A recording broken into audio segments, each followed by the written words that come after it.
very word secrecy is repugnant in a free and open society. You're in violation of secure communication procedures, Condor. So we just went ahead and fixed the glitch. There is no America. There is no democracy. Our fifth objective, a new world order. There are no nations. There are no peoples. There are no Russians. There are no Arabs. There are no third worlds. There is no West. Right-wing conspiracy. What do you call it when the assassins accuse the assassin? A new world order. Thank you for plugging in to the Stones Unturned podcast. Well, just a second there, Professor. We fixed the glitch. I'm your host, Professor Thomas Henry Horan. He reads everything. Good morning, you lucky devils. You better bet your bippies he reads everything. I haven't slept for 3 days and I'm still perfectly sane.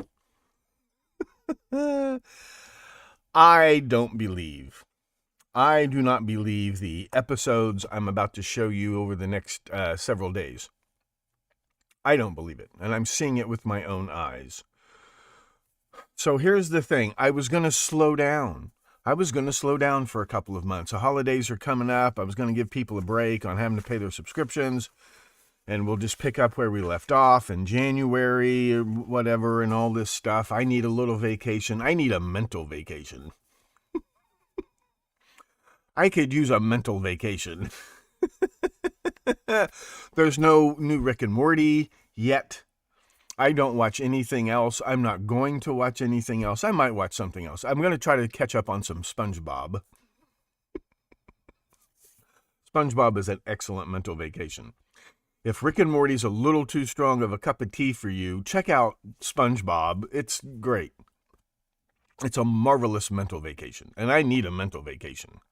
I took one last year. Last year, I actually, for 2 weeks, right around Thanksgiving, I sat around the house. I did nothing but sit in this chair and doom scroll funny animal videos on Fakebook for 2 solid weeks.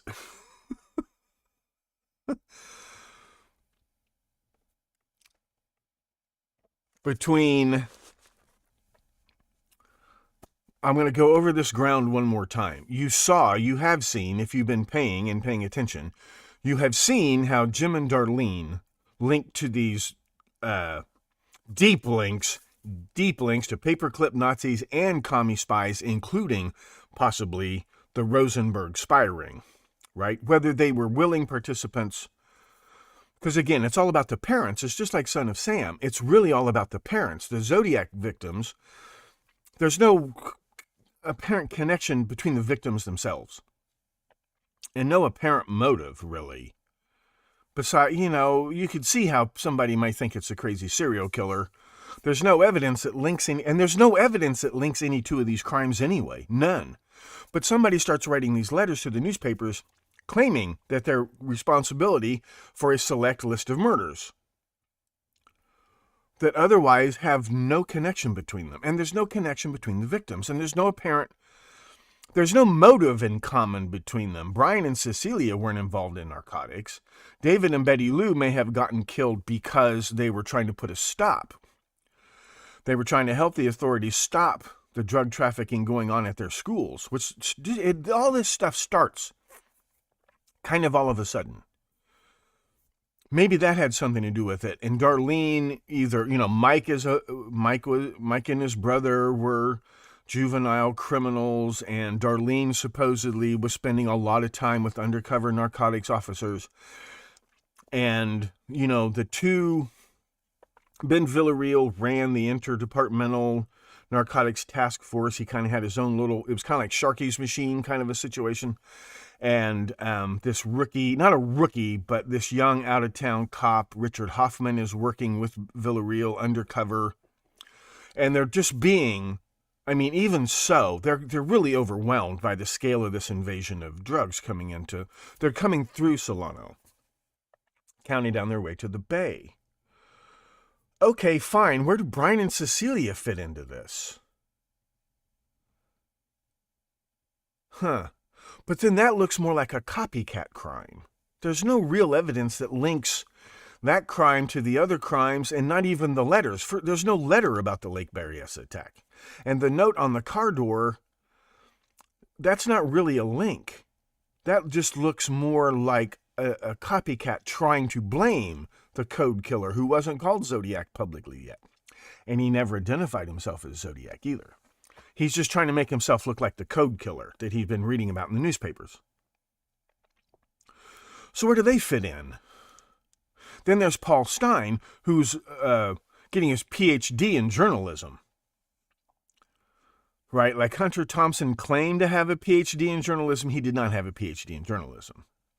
But he was working on a PhD in English. I don't think he finished it. And journalism very often was in the English department, like at San Francisco State University. Are you with me? And then there's Sherry Jo Bates. Where does Sherry Jo Bates says that there's no connection whatsoever? Well, like in Son of Sam, it turns out when you look into their parents, the parents all are very closely connected in something that immediately you understand what the motive for the attacks is. It's to send a warning message to the parents. Keep your mouths shut about something. And they're all involved in something. Now, the Son of Sam victims, their parents were more connected to the mafia. It's all about mafia when you look at the parents. In Manson, the La Biancas, that's a mafia hit, period. There are mafia suspects who pop up in the Sharon Tate household. Right, it's Sharon, it's her ex-boyfriend, Jay Sebring, it's Roman Polanski's friend, Wojciech Frykowski, and it's Abigail Folger.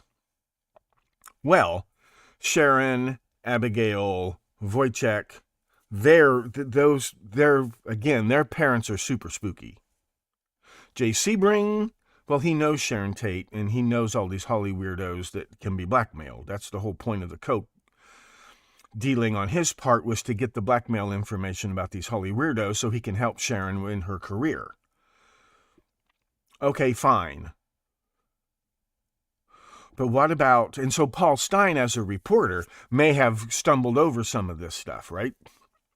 Then it turns out that he was a teaching assistant at San Francisco State University, and Sherry Jo Bates' new fiance, football scholarship, San Francisco State University. Maybe he knew Paul Stein. Was Paul Stein looking into any of this spooky stuff? Was Paul Stein looking into any of this narcotic stuff? Then it turns out he'd been a reporter. He was a cub reporter from Tulare County, Visalia and Exeter, the Visalia ransacker. He covered that story in his hometown newspaper. And the beginnings of the Golden State Killer case. And the Golden State Killer tried to frame other people, and one of the people he framed was Paul Stein's childhood friend and high school classmate, Oscar Clifton. Okay, maybe that has something to do with it. Well, I've cracked the Paul Stein murder. I probably cracked the Hartnell Shepard murder attack. But who actually shot Darlene and Mike? We'll probably never really know. Just like Son of Sam. We know Berkowitz pulled the trigger a couple of times, but who did it the rest of the time, we will probably never really know. We know Lee Harvey Oswald was the second gunman in Dealey Plaza who had to finish off Kennedy when the actual CIA gunman missed. The one on the grassy knoll. So just luckily for the CIA, Oswald happened to be there. What about Brian and Cecilia? Where do they fit into all of this? Her parents are super religious. Cecilia wasn't even born in America. Her parents weren't born. Her father wasn't born in America. They're born in India. What's that got to do with all of this stuff? And again, it looks kind of like a copycat crime. Maybe it has nothing to do with it.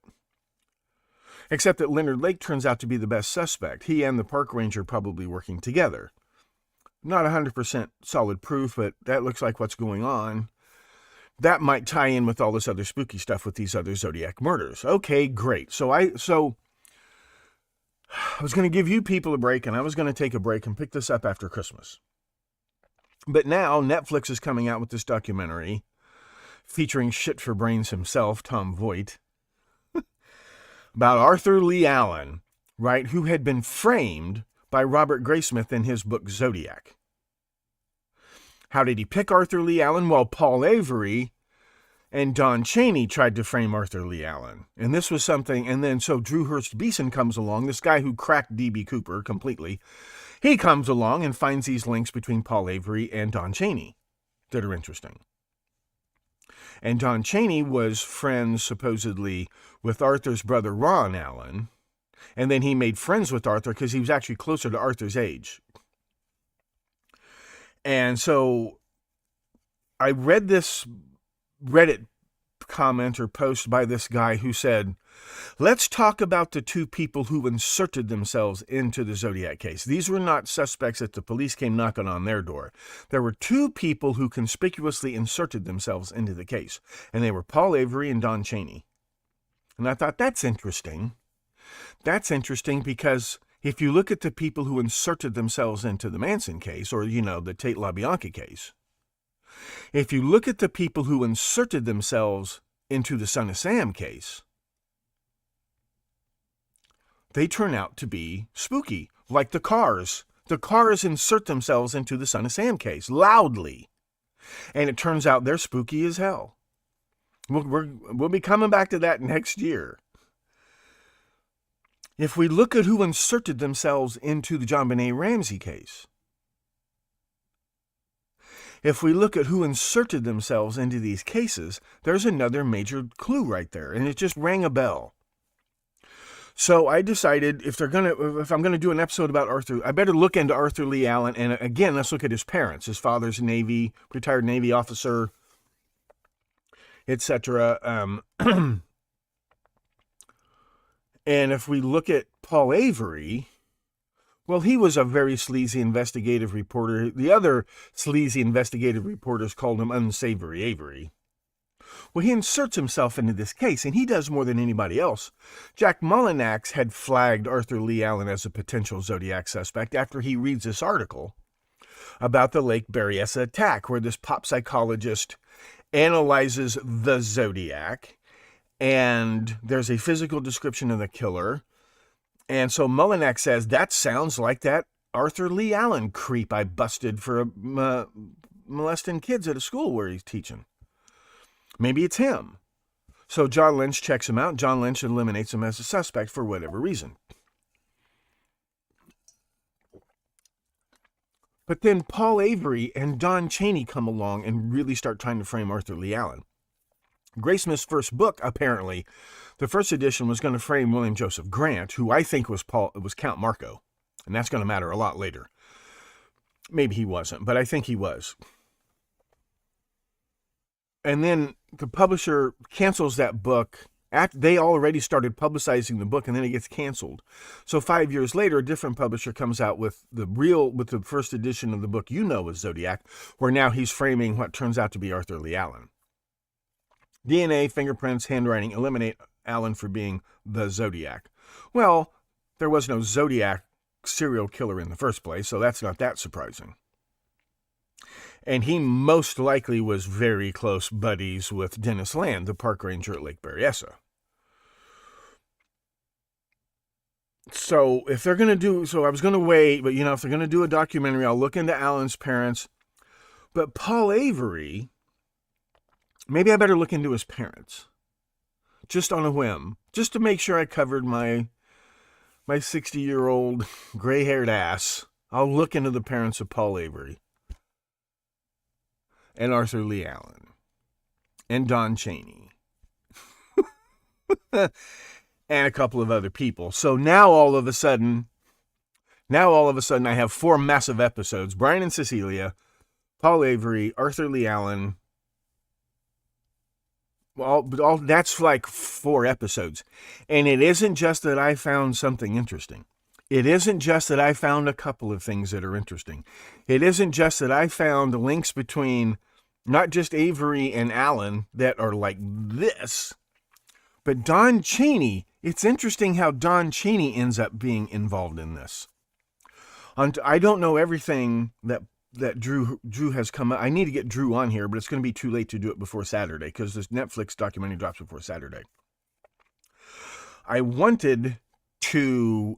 still want to get my episode about Arthur Lee Allen out there before Saturday, to be fair. If I'm going to kneecap somebody, I should show you my cards before you show me yours. But I really need to show you Brian and Cecilia first. That turned out to be massive because it doesn't just link them to the other Zodiac victims. These are concrete links between people who inserted themselves. People who, remember how Lou Smith, one of the people who inserted himself into the JonBenet Ramsey case, how he turns out to be linked to not just the murder of Kelsey Grammer's father, but it turns out that Jim Crabtree can also be linked to that murder? The people who insert themselves into these cases, links between the people who insert themselves in the JonBenet Ramsey case and the people who inserted themselves in the Zodiac case. Not random connections either. And these are the people who insert themselves into these cases. And there's a bunch of them. And remember, I keep hinting around this has something to do with the Garment Workers Union, which is infiltrated by the mafia. Well, before the mafia ever got their fingers into the Garment Workers Union, it was the commies, Jewish commies.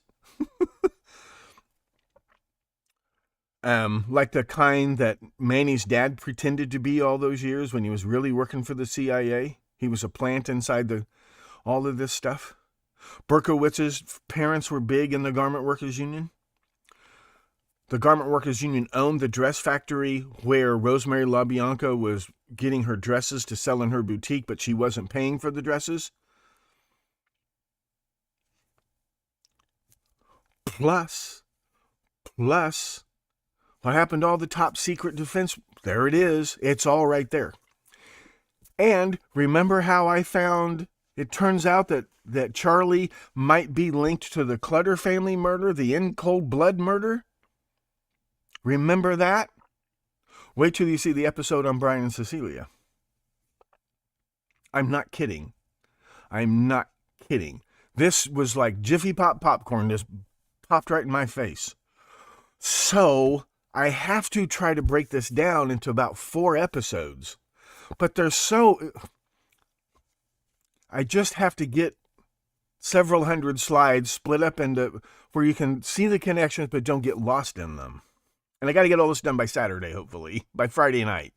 So tonight, I will try very hard to get the Brian Hartnell. I'll try to get something tonight. I'll probably pre-record it because these episodes have to be good. There are no more rough draft episodes, really. This is where this stuff is really starting to gel. And all this stuff for the last 5 years that I've been telling you, you ain't seen nothing yet. Well, you ain't seen nothing yet, but you are about to see it starting with, hopefully tonight, tomorrow. I'll get at least 2 of these episodes out. But I wanted to get the one about Arthur Lee Allen out, but it's so deep. There's so much. There's so much. And multiple connections to JonBenet. Let alone Son of Sam. Let alone Sandy Hoax. Links to Sandy Hoax. I'm not kidding. I'm not kidding. So, bear with me, or not. But, if you miss them out, they'll be up there on the members-only YouTube for a while. And then, of course, I'll upload them to the old premium website. You guys, nobody should be getting charged for that anymore. Let me know if you get charged accidentally. But your membership should continue till December. And that website's going to revert back to just a landing page. Everything will be on YouTube. But you won't miss anything. Yeah. I knew I cracked it. And I'm the royal we. We've really done this. We've really done. Oh, and the tunnels under Pensacola, Florida. I'm not joking. Because Graysmith is somebody else who inserted himself into this case. His dad was Air Force. It's very hard to find out anything about his family. Well, I finally succeeded. Speaking of tunnels under Pensacola, Florida. Speaking of tunnels under Comet Ping Pong, which there aren't. It's the other restaurant they owned that was connected to the tunnels. Not the actual pizza place. But same diff. It's the same people. It's the exact same people. So, and again, multiple links going right back to the Rosenberg spy ring. Even people who might have been dupes or just people who didn't know that Julius Rosenberg was a commie spy, he would still be connected to these people and would explain a lot of these crimes. I'm not kidding. I'm not joking. I'm not joking. So that's what's going on. And so I'll get off here pretty soon and get back to work on this. Now it's a question of trying to untangle this enough to show you about 4 self-contained, self-explanatory episodes and then how they all link together. Because every slide of the Arthur Lee Allen episode connects to every other episode you've ever seen, and I have to show you all of that. So bear with me. Bear with me. Although I don't think Arthur murdered anybody. I think Arthur's more of a victim, far more of a victim than a perpetrator. He didn't murder anybody. But his parents and his brother and Don Chaney. And, you know, it's mind-boggling. So now I have to get all this sorted out.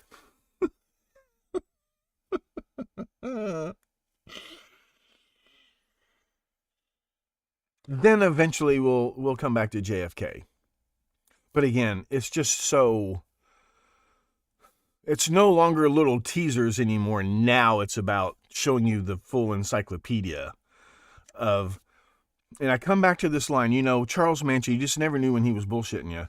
But like the last thing he said, he was talking to Buddy Day in that documentary. The last thing Charlie said that anybody knows he said before he died was, this whole thing is so vast, man. And was he bullshitting? Was he guessing? No, he hit it right on the head. He hit it right on the head.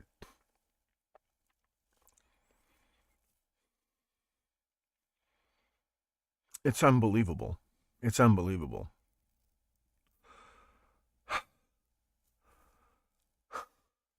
Rex Hoyerman. It connects to all of this stuff. All of this stuff. Zodiac might be bigger than JFK. The Zodiac case might be a bigger hub in all of this even than JFK. And I'm not joking. And it all began when I threw out all the myths and all the garbage about Zodiac and started over. Right? Debunk Graysmith's myth of the Zodiac Killer. And start over. That's what we do in this book. And then when you start over, you realize who actually started writing the letters. And he turns out to be one of the spookiest characters you'll ever come across in any true crime podcast. Very quiet spook. And then it just goes off from there. So bear with me. Let me take a nap. And I will try to put an episode together for tonight. It'll probably be pre-recorded. What I'll probably do on the YouTube channel is I will pregame. And then when I finish the pregame, I will launch the members-only episode so you guys can watch it. And I can watch it with you. So that's what I will probably do. I will try to get an episode. I'm going to pre-record them because they need to be right. I need to get this stuff straight now. I really do. So that's about it. That's about all I had to tell you this morning. You guys are sending in great stuff. Tunnels under... Tampa Bay is another place that's just riddled with tunnels. These military bases in Florida. And building tunnels in really swampy areas. Washington, D.C., Tampa Bay, Pensacola Naval Air Station, the whole Pensacola area. Because Graysmith was born in Mobile, Alabama. And what his father did before he joined the Air Force is, I've showed you that once. He worked for a contractor who built tunnels. His dad worked for a guy who was responsible for building some of those tunnels. So, any other information I desperately need? I need to get Drew on here so we can talk more about Paul and Don. Arthur Lee Allen, his brother Ron Allen. Paul Avery's family just blew my mind. It just blew my mind. Well, for one thing, his birth name isn't Avery, and it matters a lot. His stepfather's name was Avery, and that just blew the whole thing wide open. Just blew it all wide open. It's unbelievable. Their wives. It's more about, the story goes that Don Chaney met Ron Allen at a community college, but their wives knew each other. Probably their wives didn't go to the same church, but they went to the same denomination. It comes right back to one of those interesting Christian cults, etc. Oh, and Stephen Parent. What was Stephen Parent doing there, and why did he get murdered?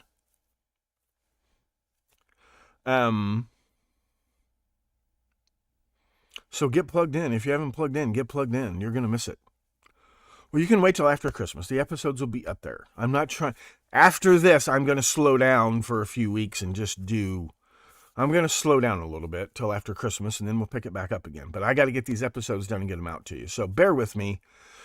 You'll see one tonight, one by Friday. I want to get something about Arthur Leigh Allen out there by Friday.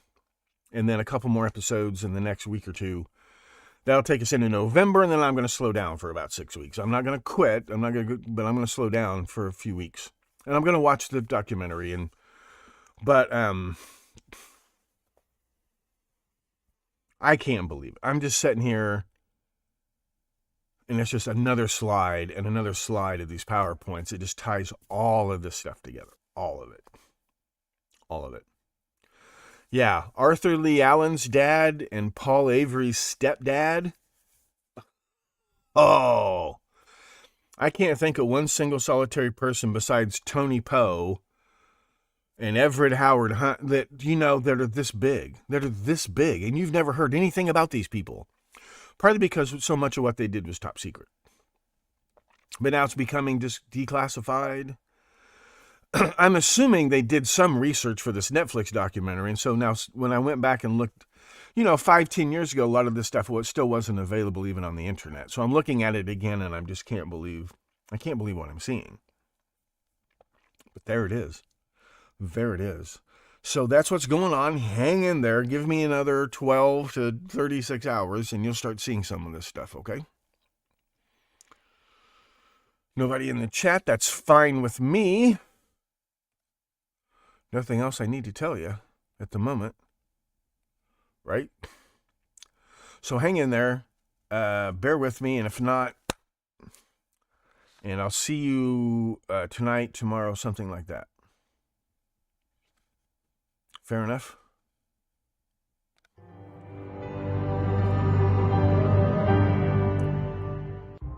I'm Professor Thomas Henry Horan, and I need asking you to please stay plugged in to the Stones Unturned podcast. He reads everything. You better bet your bippies he reads everything.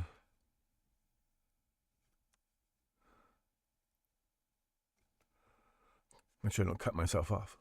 Put that wherever you want it.